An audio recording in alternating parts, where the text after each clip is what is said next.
हमारी आदरणीय बहन संगीता जी, हमारे बहुत बड़ा अभियान चलाने वाले वरिष्ठ स्वयंसेवक, बुंदेलखंड राज्य की मांग करने वाले और उसके लिए संघर्ष करने वाले आदरणीय प्रवीण पांडे जी, अन्य सम्मानित आदरणीय मंच, युवा विकास समिति के कर्ता धर्ता, उसके संस्थापक और अध्यक्ष और हमारे प्रिय भतीजे आदरणीय ज्ञानेंद्र मिश्र जी और युवा विकास समिति के समस्त पदाधिकारीगण, मेरे सामने बैठे हुए आदरणीय रामनारायण आचार्य जी जैसे समाज के असहाय बेसहारा लोगों की सहायता कर रहा है। नेकी की दीवार के माध्यम से संस्थापक सदस्यों में हैं और युवा विकास समिति के बारे में जैसा कि बताया कि नेकी के दीवार, सैनिटाइजर, ऐसे तमाम काम जो करते रहते हैं कि कानपुर जाएं तो वहां से पक्षियों के लिए घोंसले लेकर के आए और उन घोंसलों का उपयोग जो कृत्रिम घोंसले हैं लेकिन उनसे पक्षियों का कलरव, उनकी चहचहाहट हम सब लोगों को सुनाई देती रहे और जो घरेलू पक्षी होती है स्पारो, गौरैया, वो विलुप्त प्राय हो गई है। जब हम छोटे थे हम लोग तो उसको पकड़ने के लिए चावल डाल देते थे। तिवारी आज ब्लॉक प्रमुख है। जब उत्तर प्रदेश के सबसे बड़े सदन में पहुंचेगा या देश के सबसे बड़े सदन में पहुंचेगा तो जरूर हमारा भाई हमारे इस जिले के भलाई के लिए हर संभव प्रयास करेगा, क्योंकि जब जिम्मेदारी मिलती है ब्लॉक प्रमुख के रूप में, जिस प्रकार से आप समाज के लिए 24 घंटा रात दिन लगे रहते हैं तो लोगों को उम्मीद बहुत बढ़ जाती है। इस कार्यक्रम के आयोजक और पिछले 9 वर्षों से इस जिले को एक नई दिशा देने वाले भाई ज्ञानेंद्र मिश्रा जी,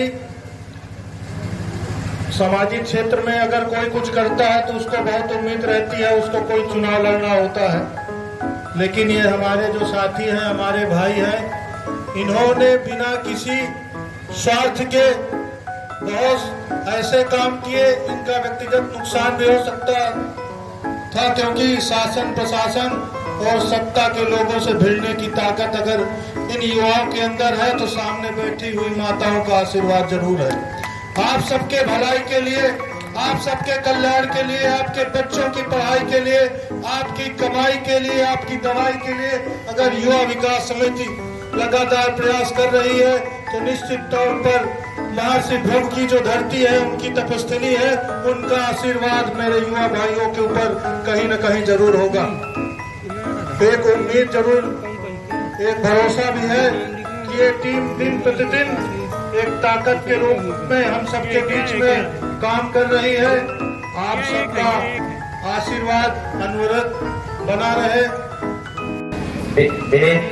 दिनेश तिवारी जी हैं जो सभापति भी रहे हैं और इसके साथ प्रधान नहीं। हम फतेहपुर तो तब आते भी नहीं थे और जब जिले में 2017 में नेकी की दीवार बनी तो ये मांग होने लगी कि नेकी की दीवार बनी अगर यहाँ पर तो ये जिले में कई स्थानों पे बनाई जाए जिससे जरूरतमंद लोगों को कपड़े मुहैया हो सके। मैंने एक समय देखा था कि 2017 में जब नेकी की दीवार बनाई गई तो वहां पर एक महिला शिक्षिका थी और वो कपड़े प्रेस करा करके लाती थी। उनकी फोटो हमारे भैया डालते थे अपने फेसबुक के माध्यम से, ये सुबह वहीं पर रहते हैं तो उन्होंने डाला। एक अचंभित कर देने वाली बात थी कि कोई एक पहल अगर की जाए, भाई समाज के लिए अगर आप निस्वार्थ भावना से काम करते हैं तो घर वाले भी पूछते हैं कि कहाँ जाया करते हो, क्या करते हो, ये तमाम प्रकार की बातें होती हैं।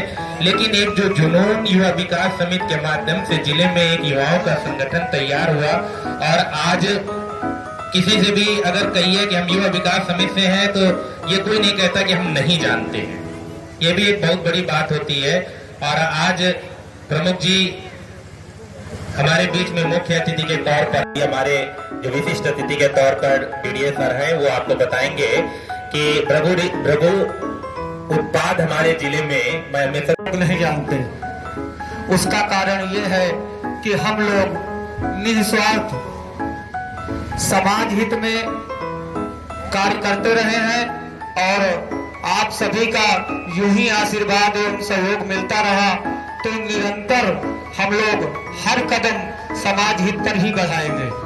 हमारे टीम का हर एक सदस्य निस्वार्थ एवं पूरी लगन के साथ समाज के लिए तत्पर रहता है। मैं आप सभी से इस मंच के माध्यम से ये घोषणा करता हूं कि जिस समय जिस भी व्यक्ति को सामाजिक मुद्दे या कहीं पर उनका शोषण हो रहा हो तो आप लोग कभी भी संगठन के किसी भी कार्यकर्ता या पदाधिकारी से अगर अपनी बात को कहेंगे तो मैं 100% इस बात का विश्वास दिलाता हूं कि उस कार्य पर हम लोग तुरंत ही प्रयास करेंगे कि उसका निदान हो सके। आज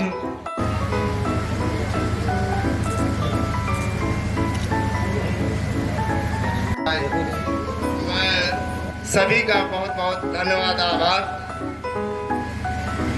युवा विकास समिति को मुझे मिश्रा जी ने उस ग्रुप में जोड़ा था और उस ग्रुप में जब मैंने फोटो देखा कि वास्तव में ये समिति गरीबों के उत्थान के लिए, सामाजिक विकास के लिए, सामाजिक कार्यक्रम के इनके कार्यों को देखते हुए मैं इस युवा विकास समिति संस्था की ओर आकर्षित हुआ और इनसे अनुरोध किया था कि मुझे भी कभी किसी कार्यक्रम में अवश्य सहभागी बनाएं। तो आज वो मौका मिला कि मुझे आपने इस कार्यक्रम में बुलाया। जैसा कि अभी आलोक गौड़ जी बोल रहे थे कि इस जनपद में भृगु ऋषि का कर्मस्थली रही है। ये फतेहपुर जनपद गंगा यमुना का दोआबा का क्षेत्र है और यहाँ पर ऋषि भृगु ऋषि जी का की कर्म स्थली रही है। तो जब हमको एक मौका मिला कि जैविक योजना यहाँ पर संचालित हुई, उसमें एक मोनोग्राम तैयार किया जाए, तो यहाँ के बहुत से जनप्रतिनिधियों से, बहुत से बुजुर्ग लोगों से मैंने सलाह लिया और ये मुझे सभी लोगों से ये सलाह मिली कि भृगु ऑर्गेनिक के रूप में इसका मोनोग्राम बनाया जाए। तो उसी का प्रस्ताव मैंने सरकार को भेजा और वो स्वीकार हुआ। और अब जो भी रसायन मुक्त, विष मुक्त उत्पाद यहाँ पर गंगा के तटीय क्षेत्रों में उत्पादित हो रहा है, वो उसकी शुरुआत हुई है और उसकी पैकिंग भी क्या कहते हैं उसी हिसाब से भृगु ऑर्गेनिक के रूप में हम इस जिले को आगे बढ़ाने का प्रयास कर रहे हैं।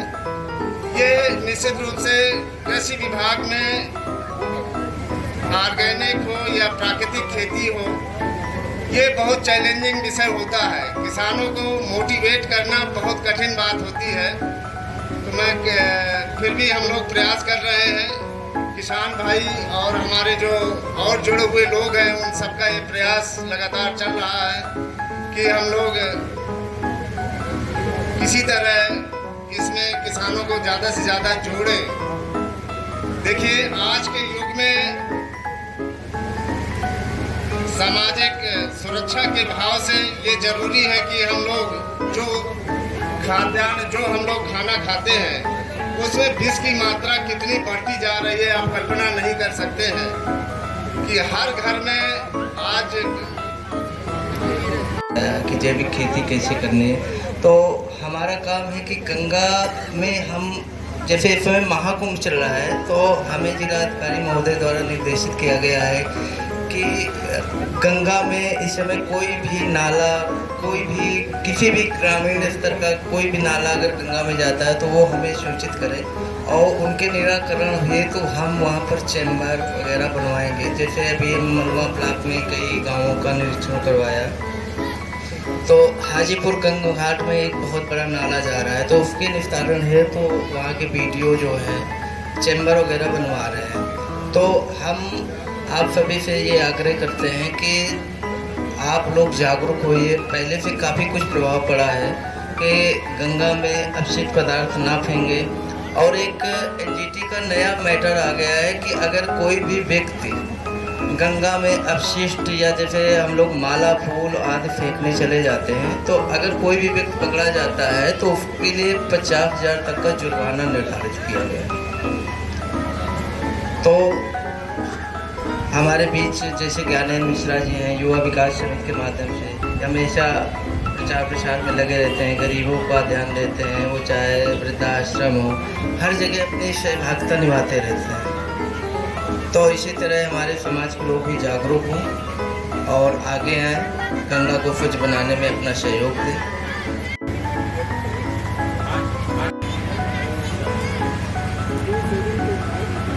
तिवारी जी कार्यक्रम में उपस्थित एनजीओ नहीं है, यह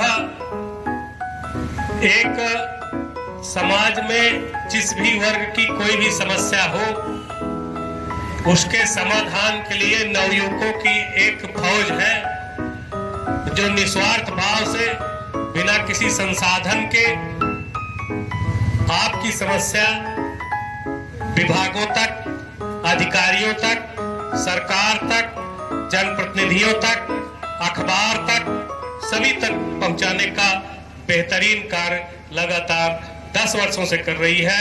इसलिए मैं चाहूंगा एक बार युवा विकास समिति के लिए आप लोग जोरदार ताली बजाएं मेरे साथ मिलकर। इसके पश्चात मैं अपनी बाड़ी को आगे गति प्रदान करूं। मित्रों, हमारे देश में और प्रदेश में जो भारतीय जनता पार्टी की सरकार चल रही है, उनके संस्थापक सदस्यों में रहे पंडित दीनदयाल उपाध्याय जी की एक परिकल्पना थी। उनका एक सूत्रवाक्य था अंत्योदय, और अंत्योदय का मतलब अर्थ यही था कि समाज में जो कोई गांव हो, अब समाज का मतलब हम लोग देश, प्रदेश, जिला, पूरे देश से देखेंगे, लेकिन अगर आप छोटी परिकल्पना में गांव में देखें तो अंत्योदय का मतलब था कि गांव का सबसे कम संसाधनों वाला व्यक्ति भी, जिसके पास खाने की दिक्कत हो, पहनने की दिक्कत हो, रहने की दिक्कत हो, पढ़ने की दिक्कत हो, दवाई की दिक्कत हो, पढ़ाई की दिक्कत हो, वो दिक्कत अगर दूर हो गई तो हमारा गांव, हमारा ब्लॉक, हमारा जिला, हमारा प्रदेश, हमारा देश मुख्य धारा पे आ जाएगा। ये पंडित दीनदयाल उपाध्याय जी के अंत्योदय का जो संकल्प था, उसी संकल्प को लगभग फॉलो करते हुए, उसका पीछा करते हुए युवा विकास समिति अपना कार्य कर रही है। को तीर्थ स्थानों के दर्शन करें, इन लोगों के बीच में कैसे अपना बर्थडे सेलिब्रेट करें, किस तरह से इन लोगों को कम्बल वितरण करें। ये एक संगठन की सोच है। ये एक संगठन जनपद में एक ऐसा संगठन है जिसकी मैं तारीफ अगर मैं स्वयं करूं तो, क्योंकि मैं उसका प्रदेश उपाध्यक्ष हूं, तो मेरे मुंह से इस संगठन के बारे में तारीफ अच्छी नहीं लगेगी। ये संगठन वो संगठन है, जब किसी का कोई नहीं होगा तब युवा विकास समिति होगा। युवा विकास समिति ने मुझे क्या दिया? मुझे बहुत कुछ दिया। युवा विकास समिति एक ऐसा संगठन है जो एक दूसरे को जोड़ के रह के चलने वाला संगठन है। इसमें सेवा भाव करने वालों की भीड़ की जरूरत नहीं है, केवल एक व्यक्ति ही संगठन चला सकता है, लेकिन सहयोग की जरूरत है, सोच की जरूरत है। अगर सब लोग एक साथ मिलकर सोचेंगे, एक नई कड़ी तैयार होगी, ये मेरा वादा है। अभी हाल ही में मैं रात में 10 कम्बल लेके अपनी वाइफ के साथ रात में 12 बजे कम्बल वितरण किया। देखा कि जो लोग बिना कम्बल के सो रहे हैं, ठंडी के मारे ठिठुर रहे हैं, उन लोगों को कम्बल दिया। उसमें कोई ज्यादा खर्चा नहीं आया, ना ही कोई ज्यादा विशेष धन आया खर्चा, लेकिन एक सोच थी कि असहाय लोगों को कैसे कम्बल वितरण किया जाए। वो बहुत ही अच्छा लगा और मैंने उस वीडियो को वायरल किया। उस वीडियो को वायरल करने से मुझको क्या मिला? आप लोग कहेंगे मैं दिखा दिया हूं, मैंने दिखाया नहीं। एक अलग जगह है, 3 जिला पंचायत, 2 लखनऊ के, 1 बाराबंकी के, उन लोगों ने वैसा ही किया। श्री अतुल मौर्य जी, राष्ट्रीय सहारा, स्तंभ के तौर पर कार्य कर रहे हैं श्री अतुल मौर्य जी, राष्ट्रीय सहारा। श्री शमशाद खान जी, बेरुचि बिहारी भैया का भी बहुत बहुत अभिनंदन। श्री रवि सिंह जी,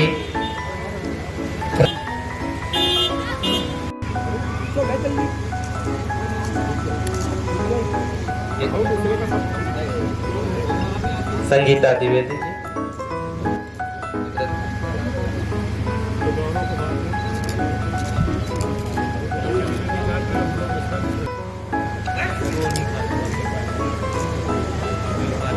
श्री ज्ञानी मित्रा जी, श्री किसान श्री वीरेंद्र यादव जी हैं, अमित श्रीवास्तव जी हैं, आदरणीय भैया अवधेश शुक्ला जी हैं। सभी को युवा विकास समिति का सम्मान पत्र।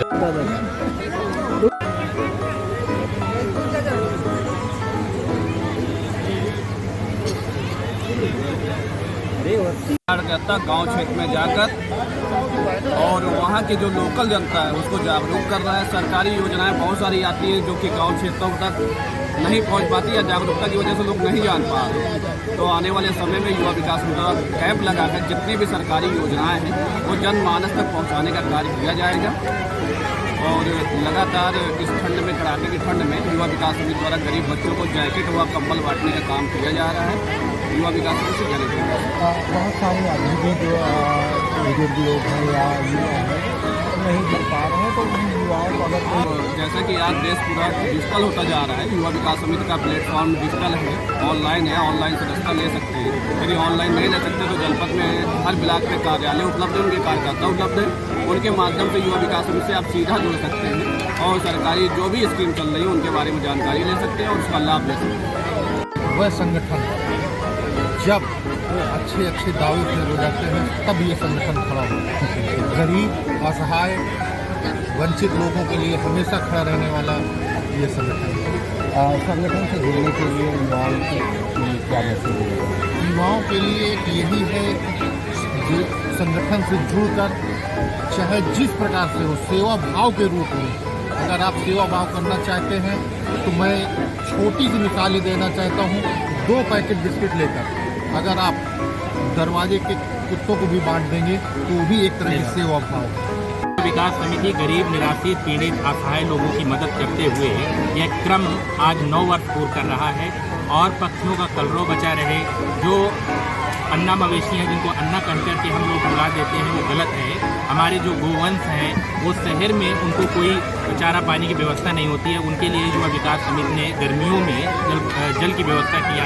ऐसे तमाम काम नेकी की दीवार से सर्दी में ठिठुरते हुए बदन को ढकने का कार्य युवा विकास समिति कर रही है। कपड़े ले करके लोगों से जो जिनके पास ज़्यादा हैं उनसे ले करके वो रस्सी में टांगते हैं। इन कार्यों की बदौलत आज युवा विकास समिति पुण्य का कार्य करा रही, चाहे वो वृद्धजनों के लिए क्या वृद्धों को जो हमारे जिले में जमालपुर मवैया में वृद्धाश्रम है वहाँ से 3 बार यात्रा कराई गई है वृद्ध जनों को लेकर के जा करके जो कभी किसी तीर्थ स्थल में गए ही नहीं थे। अभी जैसा कि हमारे मुख्य अतिथि ने भी कहा है तो उनके लिए जो भी सेवा जो कैंप लगाए जाते हैं उनके आँख नेत्र परीक्षण का हम लोगों ने कैंप लगवाया। उनके लिए हम लोगों ने की मशीन आती है उनका भी वितरण किया। अब तो हम लोगों ने एक और पहल किया है कि जब भी हम लोग अपना जन्मदिन मनाते हैं तो अब कुहड़ता बहुत जन्मदिन में होने लगी है। हम लोगों ने एक संदेश दिया है कि आप वृद्धाश्रम में जाइए, अपने जन्मदिन को ऐसे लोगों से साथ मिल करके मनाइए जिनसे हमको आशीर्वाद मिले और उसको सादगी के साथ उनकी सेवा करके हम लोग एक दिन अपना सेवा भाव के साथ जन्मदिन मनाएंगे। सोशल मीडिया का दौर है, युवा आज का युवा जो ज़्यादातर सोशल मीडिया पे है, तो उन युवाओं को क्या कहना चाहेंगे जो सोशल मीडिया से हटकर के ऐसे सामाजिक कार्य? सोशल मीडिया आभासी दुनिया है। सोशल मीडिया में लाखों फॉलोअर होने के बाद भी आप अगर कहीं पर भी एक्सीडेंट हो जाए तो मदद के लिए कोई नहीं मिलता है, वीडियो पहले बनने लगता है। सोशल मीडिया की आभासी दुनिया में रह करके आप कुछ नहीं कर सकते हैं। समाज में निकलिए, समाज में लोगों से मिलिए, अपने से बड़ों के पास बैठिए और अभिवादन शील से नित्यम वृद्धों विना चित्वायित शिवर्धन से आयुर्विद्या यशो बलम की परिकल्पना कल्पना को साकार करने के लिए युवाओं से मेरा एक ही निवेदन है कि सोशल मीडिया को कम समय दे करके अपनों के पास अधिक समय दें, जिनसे हम कुछ सीख सकें, बुजुर्गों के छाव में अपने से बड़ों से उनका अनुभव प्राप्त करके और विनम्रतापूर्वक एक व्यवहार करके अपने आप को बदला जा सकता है।